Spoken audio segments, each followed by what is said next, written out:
Welcome to another episode of Data Strategy Unravelled. I'm your host, Khendr'a Reid, Principal Data Strategy Tech Specialist at AWS. Now, in part one of Customer Experience and Data Strategy, we met with some thought leaders in this space, Dwayne and Hara, to get an understanding of what customer experience is and how data strategy fits into this. We're going to pick up the conversation now in part two, where we start to understand what a customer data platform is, as well as a master data management platform, the differences between the two, and how a customer 360 fits into all of this. Let's get into it.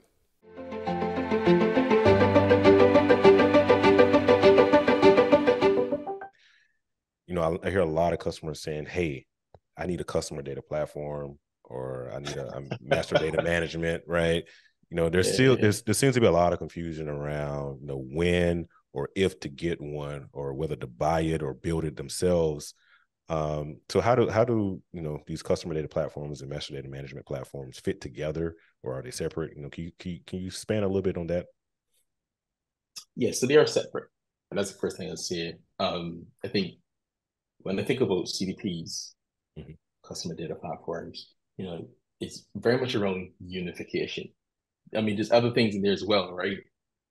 There's identity resolution, there's, segmentation. But when I think about MDM, master data management in general, the general kind of broader practice of it, I think consolidation.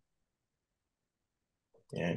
So let me make it real for you. So you're a retailer, you're a grocery retailer, right? You've got all of, you sell some department store type stuff, you sell some, kind of like household items, you sell bread, everything. You got various convenience stores. And some of those convenience stores are franchises, right? In that they can have ingredients that is local to the region that they're in, the part of the United States that they're in, right? Right. Um, you drive traffic to all of them, right? So you do loads of marketing, to drive traffic to all of these stores all over the United States, right? And the CDP is there to say, okay, well, hang on, I'm gonna first help you capture all the customer signals from your marketing campaigns as they browse your website, as they browse your mobile app, whether they're logged in or not. And I'm gonna help you to make a sense of, you know, one person as close as I could possibly get. So it's not three Khendra's, it's really two Khendra's, or it's actually one Khendra.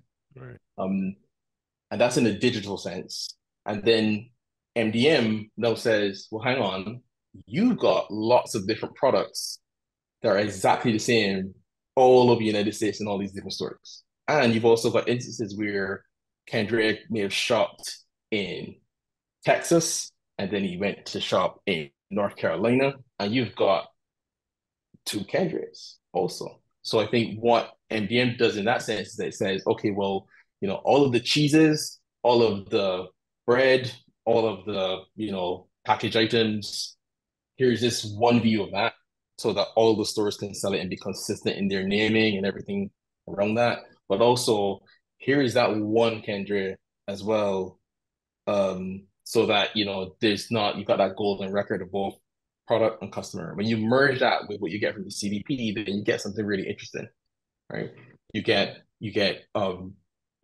a much better view of what your customers are actually doing. You get deduplication and a lot, you kind of reduce the noise significantly. So you could do recommendations better, right? So you could do things like, understand that Kendra's needs in Texas are different from when he's in North Carolina, Yeah. right? And also, by the way, when you look at Khendra in North Carolina, it's a household. Is this not him as an individual, right? So you almost get this tiering of understanding of a customer when you combine those two worlds together, Yeah. right? Okay. Okay. I, Go I ahead, Hara. no, I was just wanting to ask Dwayne, can you also help us where does Customer 360 fit into that? That's a Yeah, great yeah, yeah. question.